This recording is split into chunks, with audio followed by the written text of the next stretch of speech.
Bienvenidos a un nuevo programa de Bodegas con la Bruja Viri, en esta emisora de Welcome Televisión, que, como bien sabéis, da la bienvenida a los programas diferentes y a tus programas favoritos. Hoy tenemos un programa que os animo a que no os lo perdáis, porque es muy, muy interesante. Porque, ¿veis estos vinos? Pues aquí tenemos este Mantuo, este Favonium, este Lixivo y este Palladio. Y sabéis que están elaborados con las técnicas originales que llevaban a cabo en la antigua Roma hace milenios. Y os preguntaréis, ¿y esto cómo se lleva a cabo? Pues con una complicadísima investigación arqueológica, junto con distintas universidades, con distintos arqueólogos, también con enólogos, incluso con profesionales especializados en la tecnología de los elementos, que han llevado a replicar pues, la elaboración de los productos y la viticultura y la vinicultura tal cual se realizaba en la época romana. Y así nace Arqueogastronomía, un proyecto basado en elaborar vinos y productos como puede ser, por ejemplo, el queso, los aceites, el pan, incluso las cervezas, tal cual se elaboraban hace milenios, reproduciendo pues no solo esas recetas originales, sino también sus técnicas y formas de elaboración. Y con ellos conoceremos también las variedades minoritarias y autóctonas gaditanas con las que elaboran, como puede ser el perruno, como puede ser el cañocazo, el mantuo, o descubriremos lo que es un dolium, donde fermentaban sus vinos los romanos. También conoceremos sus soleras de frutum. Nos hablarán de los asoleos que realizaban con los racimos y que replican actualmente, y muchas curiosidades más. Os animo a quedaros con nosotros porque los vinos de Arqueogastronomía seguro que os van a sorprender. ¡Arrancamos! Hoy el vino nos traslada a la localidad gaditana de Trebujena, una región donde, como en toda la península, pues los fenicios fueron los que introdujeron el vino hace más de 3.000 años, porque eran comerciantes y navegantes y establecieron las primeras plantaciones de cepas y los primeros procesos de elaboración. Pero realmente la difusión y la cultura del vino apareció pues bastantes siglos más tarde, cuando los romanos llegaron a la península y durante su dominación pues aportan, entre otras cosas, su viticultura y su gastronomía. Pero ¿y si rescatamos esas recetas originales de aquella época y elaboramos, como en la antigua Roma, por ejemplo, vinos, quesos, patés o cervezas, incluso el famoso garum, que era una salsa con la que los romanos cocinaban y, digamos, que condimentaban gran parte de sus comidas? Pues con este sensacional y difícil objetivo nace Arqueogastronomía, un proyecto súper interesante y muy complicado que une la arqueología con la gastronomía y, bueno, lógicamente con el vino. Y aquí tenemos algunos de estos excepcionales vinos elaborados a raíz de las recetas de la antigua Roma. Pero antes de conocer a fondo pues, sus curiosas elaboraciones, os voy a intentar llevar a esas tierras gaditanas con tanta historia y con tanta influencia cultural romana. A ver, imaginaos. Nos situamos pues, muy cerquita de la desembocadura del río Guadalquivir, en la localidad de Trebujena, en un paisaje que cuenta con marismas tan maravillosas que hasta Steven Spielberg rodó su película El Imperio del Sol en esta zona. Y además cuenta con una tierra de albariza típica del Marco de Jerez, donde nos encontramos. Es una tierra muy blanca que guarda pues, mucho la humedad y además nos demuestra por la cantidad de fósiles que allí encontramos que estas tierras pues, permanecieron bajo el mar hace milenios. Y aquí pues, nacen estos vinos, una región donde además la influencia de los romanos desempeñó un papel fundamental en la época y en la historia del vino, porque para ellos el vino era una necesidad vital diaria y por eso pues, el vino se convirtió en un producto que desde el esclavo más bajo de aquella época o desde el campesino hasta la aristocracia era algo primordial en su consumo diario. Y por eso pues, llevaron la viticultura y la producción del vino pues, a todas las partes de su imperio, porque con eso también pues, aseguraban el suministro a sus soldados y a sus colonos. Y con esas ancestrales elaboraciones y con pequeñas viñas centenarias de variedades autóctonas minoritarias, como puede ser, como decía antes, con el perruno, como el cañocazo, la castellano, la mantuo o su tradicional uva palomino, nacen estos vinos que han sido fermentados en dolium romanos de cerámica, como se elaboraba tradicionalmente hace siglos y siglos. Y bueno, pues para saber mucho más de estos vinos que saboreaban los romanos hace más de 2.000 años, contamos en el programa con Manuel León, historiador, investigador, fundador y creador de Arqueogastronomía. Manuel, bienvenido al programa. Hola, ¿qué tal? Muchas gracias. Buenas, Manuel. A ver, la verdad es que tengo tantas preguntas para ti y tantas curiosidades que casi no sé por dónde empezar, pero vamos a empezar por el principio y conociendo vuestros inicios y vuestras investigaciones. Tú, como he comentado, eres historiador, eres investigador, pero ¿qué te llevó a idear y crear un proyecto tan interesante pero a la vez tan complicado como Arqueogastronomía? Pues mira, la arqueogastronomía nace de la necesidad como arqueólogo y como miembro de un grupo de investigación de la Universidad de Sevilla, de la Turdetanía La Bética, pues nace de la necesidad de indagar en los procesos de producción de determinados alimentos en el mundo clásico, en el mundo grecorromano y también en el mundo prerromano, de las técnicas de producción y consumo de alimentos como por ejemplo el vino, el garum y otros alimentos como has comentado antes, como los lácteos, ¿no? E incluso las fermentaciones de cereales, ¿no? Que se daban en la península ibérica y que obtenían pues, bebidas parecidas a la cerveza, ¿no? Siempre he tenido una inquietud bastante interesante, con lo cual relacionado con el tema del estudio de las fermentaciones, de los sistemas de producción, pero también me atraía mucho el tema de la reconstrucción científica de estos productos, ¿no? Con lo cual me uní al grupo de investigación de Ingeniería Química y Tecnología de Alimentos de la Universidad de Cádiz, que lidera Víctor Palacio, y empecé a trabajar también con Darío Bernal, ¿no? Que es catedrático de Arqueología de la Universidad de Cádiz, ¿no? Porque entre esos dos grupos de investigación lideraban un proyecto de recuperación, de puesta en valor y de reconstrucción física de garum, ¿no? A partir de ahí me interesé por la arqueogastronomía como disciplina científica, como ciencia auxiliar de la arqueología experimental y con la unión a este grupo de interpretación pues empezamos a desarrollar y a investigar sobre procesos de producción de distintos tipos de vinos en el Mediterráneo antiguo, ¿no? Vinos cóndita que estaban producidos por fermentaciones con especias y con sustancias como pétalos de rosas, de violeta, el mulsum, que era un vino que se fermentaba con miel, y después evidentemente nos dio por ahondar un poco en los procesos de producción de algunos alimentos como el garum, ¿no? Y en su reconstrucción científica, y particularmente mi campo de actuación estuvo ligada a la reconstrucción de técnicas de cocina romana, ¿no? En este caso recetas. Cuando hablamos de la reconstrucción de un alimento que se hacía de manera más o menos industrial, como pueden ser los vinos, como puede ser el garum o el queso, hablamos de procesos tecnológicos. Cuando hablamos de técnicas culinarias ya sí hablamos de recetas, ¿no? En un ambiente, en un ámbito más doméstico, ¿no? Entonces, a partir de ahí empezamos a saber qué es lo que era el garum, a reconstruir el garum, pero también cómo se utilizaba, que era la gran incógnita, ¿no? Y empezamos a secuenciar pues cómo se utilizaba el garum en cocina, ¿no? Esto nos llevó poco a poco a tener un mayor conocimiento de los procesos de fermentación en el mundo antiguo, vinos, garum, y llega un momento en el que nos planteamos el estudio pues, de los sistemas de producción de vino en el suroeste peninsular, ligados sobre todo a figuras tan interesantes como Columela, que fue un agrimensor que nace en el siglo I en Gades, en la zona de Cádiz, en la ciudad de Cádiz, en el Gades romano, y que muere en Tarento en el año 70, ¿no? Y que desarrolla toda su actividad en donde hoy desarrollamos nosotros en nuestros vinos, ¿no? Entre la zona de Trebujena y Mesas de Asta, en las orillas del antiguo Lacus Lacustinus, que serían hoy las marismas del Guadalquivir. A partir de ahí nos dimos cuenta, revisando Res Rústica, la obra de Columela, que era bastante interesante, que era un compendio muy interesante sobre producción de vinos en el mundo antiguo en clima cálido. Y empleaba técnicas bastante interesantes como las fortificaciones, como el asoleo, y a partir de ahí es interesante que nos dimos cuenta que Columela, la obra de Columela sintetiza lo mejor de las técnicas enológicas de carácter grecorromano, de influencia grecorromana del Mediterráneo, con técnicas de producción como el asoleo, la pacificación, que vienen de un mundo anterior, de la presencia púnico-fenicia que había tenido el vino en la península ibérica. Y a partir de ahí encontramos una obra muy rica que nos enseña a producir en climas cálidos donde la uva no da un grado, donde hay que fortificar los vinos con reducciones de mosto o con concentraciones de vino, que serían los precedentes de los sistemas de criaderas y soleras, o de la fortificación de los vinos que se dan actualmente pues, en zonas atlánticas como por ejemplo Porto, Montilla Moriles, Jerez o en el sur de Italia, en la zona de los vinos de Marsala, ¿no?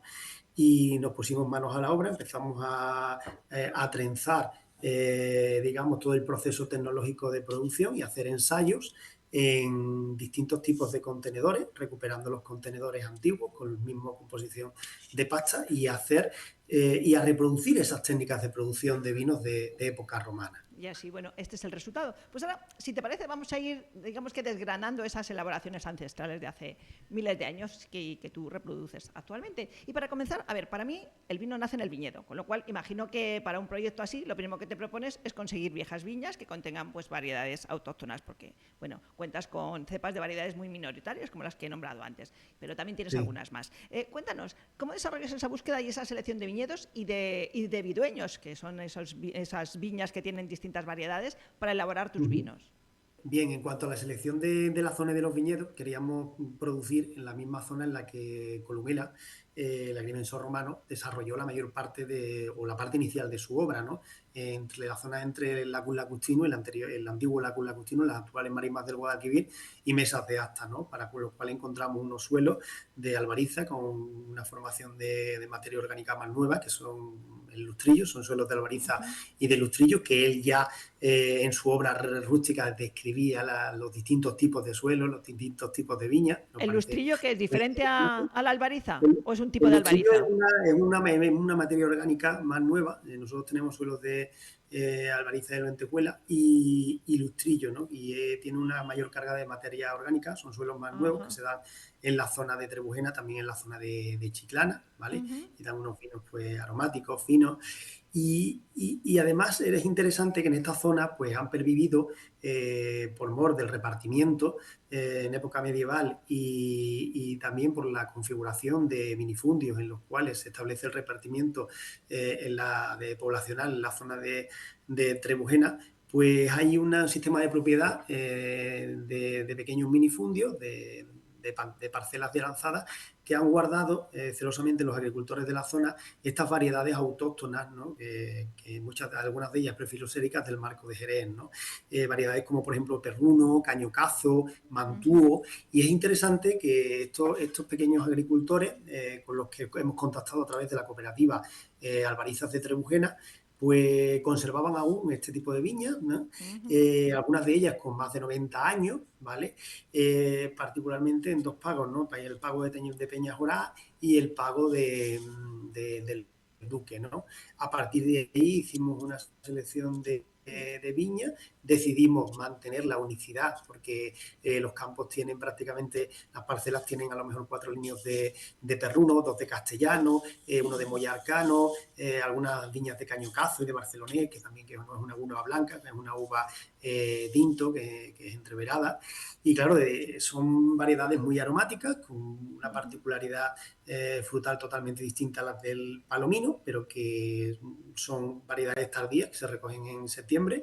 La dificultad estriba en que prácticamente no te dan más de 10,3 grados Baumé, 9,8. Entonces, de cara a la fermentación, la generación de alcohol y estabilidad del vino es bastante complicada. Pero sí que es verdad que es muy interesante que si aplicamos las técnicas de producción de época romana, pues podemos, digamos, obtener unos resultados bastante óptimos, ¿no? Ajá. Aunque es un poco suicida porque nosotros no utilizamos control de temperatura, ¿no? Ujú. Y solamente utilizamos levaduras naturales, ¿no? Claro. Porque cada uno de los vinos tiene una aluden a una técnica de producción de época romana. Ujú. Pues ahora pues vamos a comenzar a conocer esas ancestrales elaboraciones y además nos tienes que explicar muchas cosas. Porque aquí tenemos vuestro vino Lixivo. No sé si es Lixivo Sí, o Lixivo, pero sí, que, buenísimo. vale, que está elaborado con uno de esos vidueños tradicionales de Trebujena que, como hemos hablado antes, pues son viñas que tienen diferentes variedades y que además ha sido fermentado, pone en Dolium romano y que tiene una crianza bajo velo de flor. Manuel, cuéntanos qué es un Dolium y háblanos de este Lixivo y por qué se llama así. Sí, el lísigo es un recipiente de cerámica ovoidal, no es una tinaja que tiene los hombros más anchos, no es un huevo, que tiene la parte inferior que normalmente suelen ser de cemento y que tiene la parte inferior mucho, mucho más ancha, ¿no? Para generar un mayor contacto con las lías, ¿no? El dolium es una forma ovoidal en la cual se fermenta el vino, las paredes se recubren en el interior de una resina, o bien de pino o bien de brea. Nosotros, Ujú. por recomendación de la obra de Red Rústica de Columela, del siglo I, utilizamos resina de pino. Lo que hacemos es calentar la resina, separamos la parte líquida de la sólida y no se genera ninguna adición de aroma, ¿no? Se genera un impegado inferior suelo, que lo que genera es una microoxigenación, tapa un poquito más los poros y eso evita que suba la acidez volátil, ¿no? A partir de ahí se produce una fermentación natural y como la forma es redonda, por mor de las fuerzas centrípetas, el vino va rotando dentro del dolia, ¿no? Y se va limando y se va afinando con sus lías, ¿no? A partir de ahí es muy interesante que nosotros aparece detallado el decapado del velo de flor, el uso del flor vitis, del velo de flor en Columela.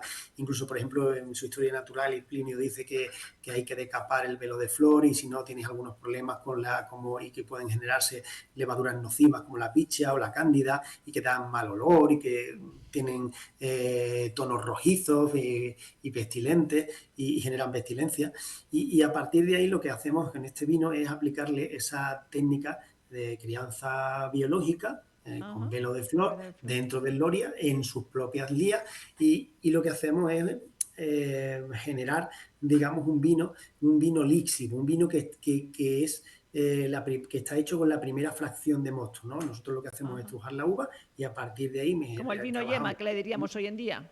Exacto, un mosto yema que fermentamos de manera yema, natural y perdona. sin control de temperatura. A partir de ahí permanece todo el año bajo velo de flor en el dolia y cuando vemos que la temperatura es demasiado extrema, lo que hacemos es que lo embotellamos en una botella especial que veis que tiene una forma muy característica. Esa botella es muy resistente, es un filtro especial en el cual el vino evoluciona muy favorablemente.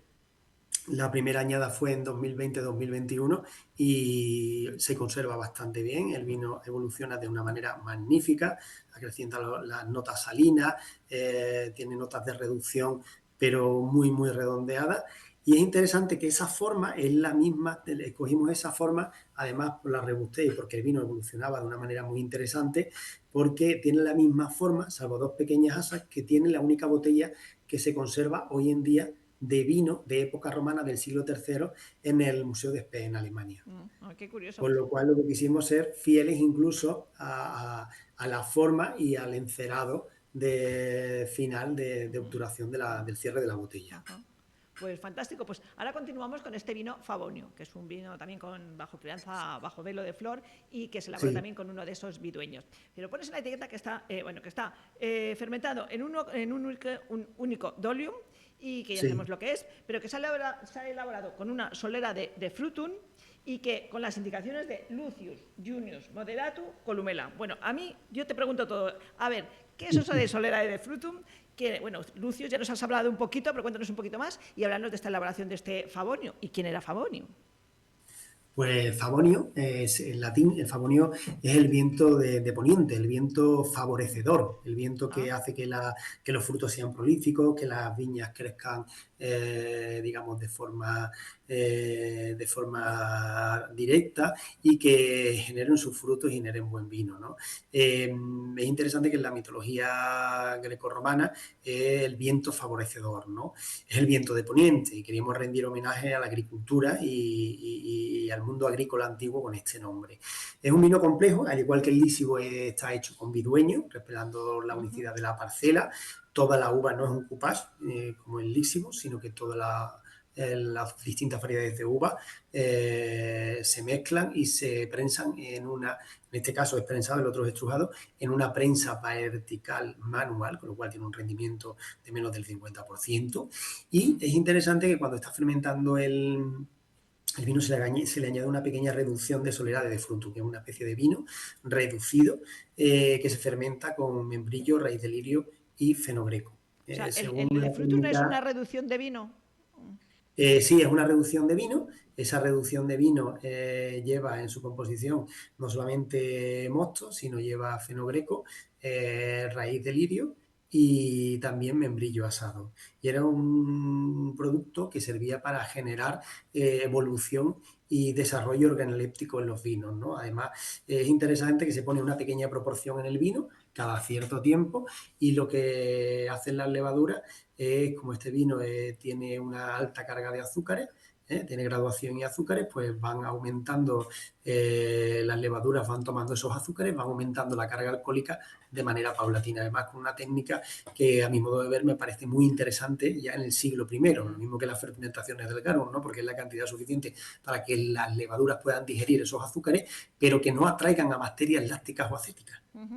Por lo cual es una técnica muy medida y muy precisa para aumentar el grado alcohólico, y lo que estamos haciendo es fortificar de alguna manera.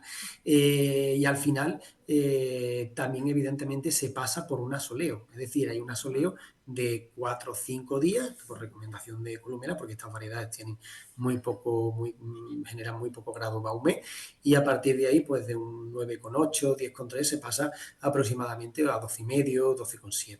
Pero realmente el asoleo no lo hacían para vinos dulces, sino simplemente para subir el nivel de alcohol del vino. Es así, ¿no? Efectivamente, es una técnica para aumentar el nivel de alcohol aquí en la zona de la mitad sur peninsular y también de la zona del norte de África. Y es una técnica que viene del mundo púnico, al igual que la pacificación, y que aparece en algunos autores romanos que citan a algunos agrimensores cartagineses, como por ejemplo a Magón. Que Plinio ya de hecho habla de distintas técnicas de cultivo entre lo que es el Mediterráneo y el Atlántico, y que no se plantan lo mismo los olivos o las viñas en el norte de África y en el sur de la península ibérica que en el Mediterráneo central, ¿no? Entonces Roma lo primero que hace, evidentemente, cuando gana la tercera guerra púnica, destruye la biblioteca de Cartago, pero entre las obras que rescata prácticamente la única fue los 18 volúmenes de agricultura de Magón, que luego aparecen citados por varios autores clásicos. A ver, Manuel, Con lo cual lo que se genera es una domesticación de la península ibérica, ¿vale? Que tiene un clima totalmente diferente en su mayor parte, salvo la zona de Levante, más cercano al clima mediterráneo de Roma, y lo que se hace es una reconducción y una asimilación de esa agricultura púnica al ager rústico, al campo agrícola romano. Pues a ver, hablando ya de tus vinos y conociéndolos un poco más, yo tengo una curiosidad, porque a ver, muchos de nosotros siempre, y entre ellos me encuentro yo, hemos pensado que bueno, que el vino que se consumía en esa época era ácido y algo avinagrado, pero conociendo estos vinos no tienen nada que ver con esto. Realmente, si tuvieses que hablar en general de cómo eran los vinos de esa época, ¿cómo los definirías? Pues la verdad, a nosotros nos sorprende mucho la tecnología a nivel de fermentación y de estabilización que tenían, ¿no? Utilizaban productos para bajar la acidez, como por ejemplo pues el yeso, el carbonato cálcico. Utilizaban, por ejemplo, fenogreco, que es una especie de semilla tostada en vez de la madera tostada, para generar moléculas de sotolón, moléculas aromáticas complejas que dan aromas a madera, a frutos secos, que serían el precedente después del uso de las barricas de la madera tostada, ¿no? Que en otro por lo menos se utilizaba, pero para el transporte de cercanía o para el transporte de vinos malos, ¿no? Y después, evidentemente, hay procesos de fortificación, estabilización y corrección bastante complejos, ¿no? Tenemos que quitarnos de la mente esa imagen que tenemos, ¿no? Que también le suele acompañar al garum, ¿no? De que las fermentaciones eran muy fallidas y que no había sistemas de estabilización. Por ejemplo, también se utilizaba la clara de huevo para clarificar algo que prácticamente está unido a sistemas de producción de carácter tradicional o a vinos de carácter biodinámico, vinos naturales, ¿no? Y es bastante interesante el quitarnos esa visión, ¿no? El vino no se mezcla con agua porque el vino en época romana es un vino que no tiene demasiada acidez, ¿no? La mezcla con agua está relacionada con el comensalismo, con la manera de, digamos, de consumir el vino, de retrasar la embriaguez, la ebrietas, porque el vino es un elemento de conexión entre el mundo terrenal y el mundo espiritual. El vino está, digamos, consagrado al dios Baco y a otras deidades. Baco es el dios de la fuerza vital y es un puente de unión entre ese mundo terrenal y el mundo espiritual. Y el ser humano terrenal asciende al mundo de los dioses a través de la ebriedad, ¿no? Algo que hoy podemos ver en muchas tribus indígenas, en la zona del Amazonas y en otros puntos de la geografía, ¿no? Que lo que hacen es tomar psicotrópicos para ascender a la divinidad, ¿no? Esto lo vemos pues en el yacimiento armenio 1, en la zona de los Zagros, donde en un contexto de necrópolis, de enterramiento, pues aparece una pequeña industria de producción de vino, o incluso en la cueva de Pegués, en Barcelona, en un contexto de necrópolis, hay una pequeña fábrica, entre comillas, o restos de producción de cerveza en los ajuares, ¿no? Que permiten una ascensión desde ese mundo terrenal al mundo espiritual, ¿no? Con el garum pasa lo mismo. Hay muchos autores clásicos que dicen, oye, es que el garum te pudre las entrañas, ¿no? Pero te pudre las entrañas a un estoico como Plinio, a un estoico como Séneca, que creen en la frugalidad, que no se dejan tan atraer por esas modas griegas, ¿no? Esos vinos, esas fermentaciones, esa gastronomía compleja, pues esos productos, digamos, complejos como pueden ser el garum, te pudren, pero no te pudren físicamente las entrañas, te lo pudren moralmente, ¿no? Y buscan, digamos, esa vuelta al estoicismo, a las costumbres básicas y frugales de la nobleza y de la concepción romana. Hay que ver la de cosas que estamos aprendiendo hoy en el programa de hoy, de verdad que está fantástico. Y ahora, bueno, seguimos con vuestro vino Palladio, que ha fermentado en ese dolium de cerámica, pero tiene una crianza, en este caso, oxidativa. A ver, tengo que leer porque me es imposible acordarme los nombres, porque además este vino está elaborado con una técnica, creo que es del siglo IV, pero por Rutilius Taurus Emilianus Palladius. A ver, no sé si lo he dicho bien, pero Manuel, cuéntanos o háblanos de este Palladio y de esa crianza oxidativa que se llevaba pues hace unos cuantos siglos. Sí, bueno, la crianza oxidativa prácticamente en nuestro caso se produce en un dolia, es una fermentación lenta, con el dolia lleno hasta arriba, se anula totalmente la posibilidad de velo de flor, que como sabes evidentemente en esta zona del suroeste peninsular pues era muy característica, ¿no? Y es interesante, en su obra, el Opus Agriculturae del siglo IV, Palladio lo que hace es un compendio, una especie de, perdón por la expresión, pero es así, de copy-paste, con algunos detalles de todas esas obras que tenemos de agrimensores del siglo I y segundo y tardos republicanos, ¿no? Una sintetiza y hace un resumen muy interesante en el siglo IV de una obra agrícola que alcanza un interés bastante potente y lo que describe es, entre otras cosas, entre distintos tipos de producción de vino, hay una técnica que nos llamaba mucho la atención, ¿no? Que es la administración de fenogreco a los vinos, ¿no? Algo parecido a lo que tendrían hoy los vinos que están hechos con chis de roble, ¿no? Pues en aquella época, como estaba comentando, la fermentación se hacía en madera, la estabilización y las correcciones y las fortificaciones, se hacían en cerámica, en dolión de cerámica, en esos recipientes ovoides, ¿no? Y sí existían las tinas de madera, existían también las barricas de madera, normalmente ligadas a maderas resinosas, como el pino, cuya resina es antibacteriana, y también pues en la zona del norte de Francia y en la zona del Limes Adriano pues, se ha documentado la existencia de roble, ¿no?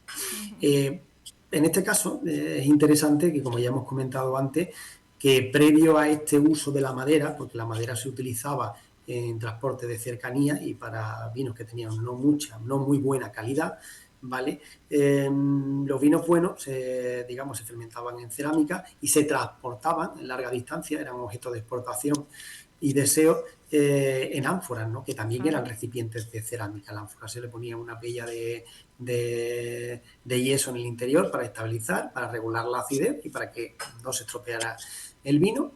Pero sí es cierto que uno de los, por así, descriptores aromáticos o dentro de la organoléptica de los vinos, pues los romanos, digamos, les gustaban una serie de sabores, ¿no? De hecho, en la fumaria ahumaban los vinos para conseguir aromas de carácter ahumado, no procedentes de la madera, sino del limo. Y aparte que el humo tiene una serie de sustancias que protegen al vino de un envejecimiento negativo, pero también añadían fenogreco tostado en distintos puntos, ¿no? Ese fenogreco producía ese aroma a madera, a curry, a frutos secos, ¿no? Que podían dar, por ejemplo, maderas como el roble francés, el roble americano, y que en mayor o menor medida eran administrados a los vinos, ¿no? Como si fueran hoy en día chis de roble y que generaban moléculas de sotolón, ¿no? Con lo cual eran unos vinos que tenían unos perfiles aromáticos muy interesantes que fueron, sin duda, el precedente del uso de la madera en los vinos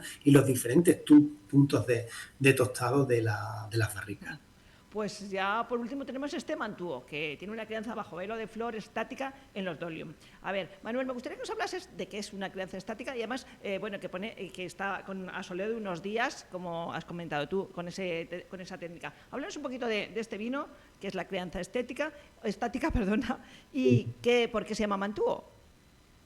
Pues mira, se llama Mantuo porque procede de una variedad que se llama Mantuo Jerez, Mantuo castellano, que está dentro del orden de los vidueños y que desde hace un par de años pues empezamos a aislar y a vinificar y fermentar de manera aislada, ¿no?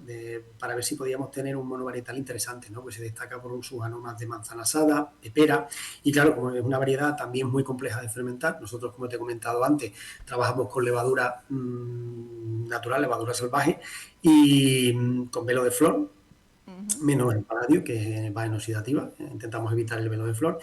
Y además es interesante que vimos que tenía unos descriptores aromáticos de pera, de manzana asada, bastante interesante. Lo asoleamos también durante 5 días, ¿no? El Mm. Columela decía que para hacer el vino griego, es decir, vinos más densos, vinos del Mediterráneo central, había que coger el vino y ponerla, perdón, la uva y dejarla al sol durante 5 días y al Ah. quinto día había que coger y prensarla directamente, y eso es lo que hacemos, ¿no? Aumentamos, digamos, lo que hacemos es comprimimos el ollejo, la uva pierde lógicamente agua, se concentran los azúcares y eso te da un mayor grado de alcohol, ¿no? Ujú. Prácticamente casi a los 13 grados, ¿no? Entonces esos aromas tan característicos que tiene la Mantua Jerez, la Mantua castellano, pues se acentúan bastante, acentúa también la salinidad, y lo que hacemos es que después lo disponemos en el DOLIA con Ajá. crianza biológica estática. Es decir, nosotros no hacemos un sistema de selección no corremos escala como el sistema dinámico de Ujú. criaderas y De criaderas soleras, ¿no? soleras. La vamos Ujú. rellenando, sino que esa crianza biológica se mantiene de manera uniforme y estática durante un año entero, hasta que vemos evidentemente que se puede comprometer la estabilidad sin el control de temperatura.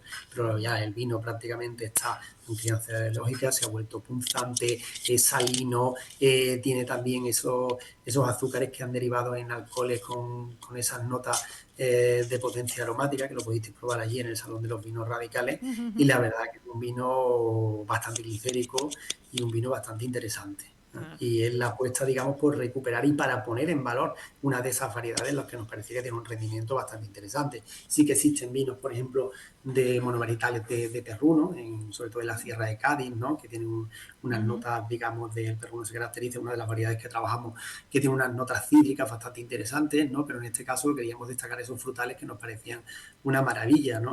Ujú. Y lo mismo que en el líxido, o sea, no nos interesa a lo mejor fermentar estas variedades de vidueño y luego meterlas a lo mejor en una bota de amontillado. Ya. ¿Por qué? Porque ahí lo que nos gusta es que ver cómo la cerámica, el barro y este tipo de fermentaciones y la remoción con las lías dentro de ese lolia de carácter circular, pues va trabajando esos primarios, ¿no? Y la verdad es que eso Ujú. es una maravilla porque Bueno. es un vino que tiene una acidez tremenda, una acidez muy buena, muy correcta, y después tiene unos frutales muy complejos en la boca y para tomar, no sé, con un atún, con una carne blanca es Se impresionante. me Es está haciendo ya la rescatar boca agua. Sí, sí, es rescatar primero en ese orden un trabajo de recuperación arqueológica de esas antiguas técnicas, Ah. recuperar esos contenedores y esa composición cerámica en segundo lugar, y el rescatar esas variedades antiguas que son difíciles de manejar La para verdad la que sí. producción hoy en día. Pues fantástico, pues mira, Manuel, estamos ya finalizando el programa, pero nos tienes que contar lo que es Arqueo Food Tour, que además es algo que lleváis a cabo porque me comentaste que son experiencias en las que ofrecéis pues, itinerarios arqueológicos con catas de vinos y de alimentos que elaboráis con esas recetas de la época romana. Háblanos un poco de esas experiencias. Pues mira, nosotros desde hace bastante tiempo, una de las patas del proyecto no es solamente la investigación, no solamente es el tema de la producción, de la recuperación de técnicas, variedades y contenedores, sino también lo que es muy interesante es la transferencia de conocimiento, ¿vale? Y en esa transferencia de conocimiento, de ese conocimiento del mundo antiguo, de esas técnicas y de ese tipo de alimentos, ya sea garum, ya sea vinos, ya sea lácteos y otros productos que hacemos, pues trabajamos en varios niveles. Trabajamos con restaurantes de toda la península, Ujú. y también hemos trabajado en Marruecos, y puntualmente en Italia, para rescatar esas técnicas de producción de vino y también esas técnicas de producción de alimentos, con restaurantes de espacios relacionados o que tienen patrimonio arqueológico, ¿vale? Y Ajá. después trabajamos con administraciones públicas, universidades, yacimientos arqueológicos, fundaciones culturales,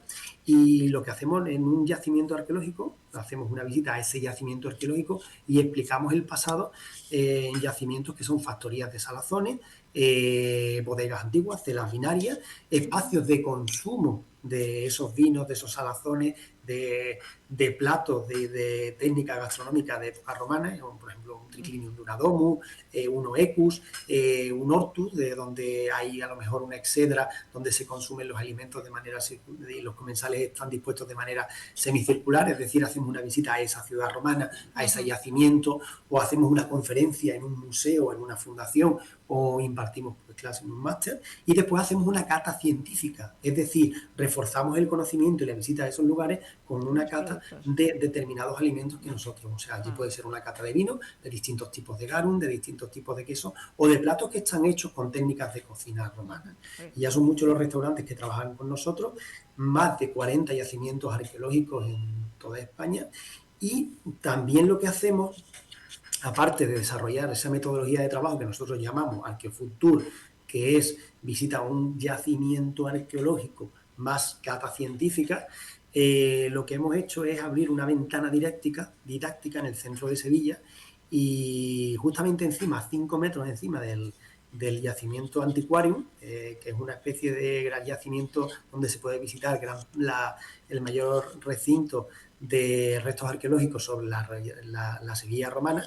Da la casualidad de que en un recinto más o menos grande tenemos 3 hospitias, que eran 3 casas de comida y alojamiento de época romana, una factoría de salazones y varios triclinium, es decir, salones donde se consumía de manera comunal vino, determinados alimentos y garum, ¿no? Entonces hacemos un recorrido por esas costumbres gastronómicas, y en la parte superior, 5 metros hacia arriba, lo que hemos recreado es una hospitia, aprovechando uno de los puestos del mercado de las setas en Sevilla, hemos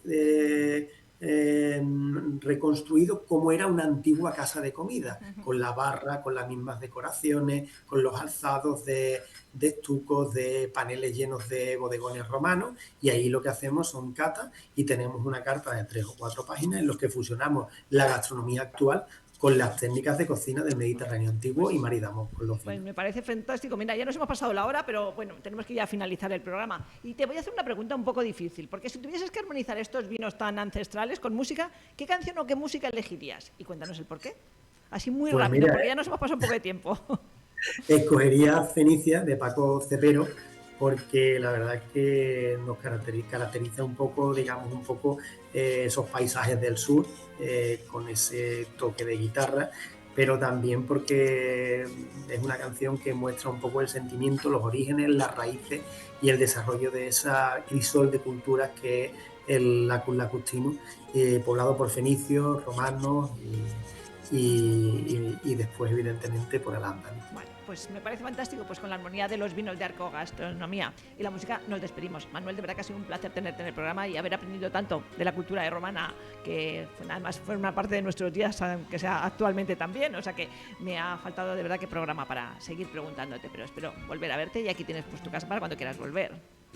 Muchas gracias a ti, muchas gracias por el interés, de verdad. Pues muchísimas gracias, nos despedimos, pero volvemos el próximo martes con vinos que seguro que también os sorprenderán, porque tenemos tal diversidad de regiones y elaboraciones en nuestro país que tenemos programas, pero para mucha temporada. Os deseo una feliz jornada, que disfrutéis de la semana, que podáis compartir un buen vino con estupenda compañía y sobre todo, que seáis felices.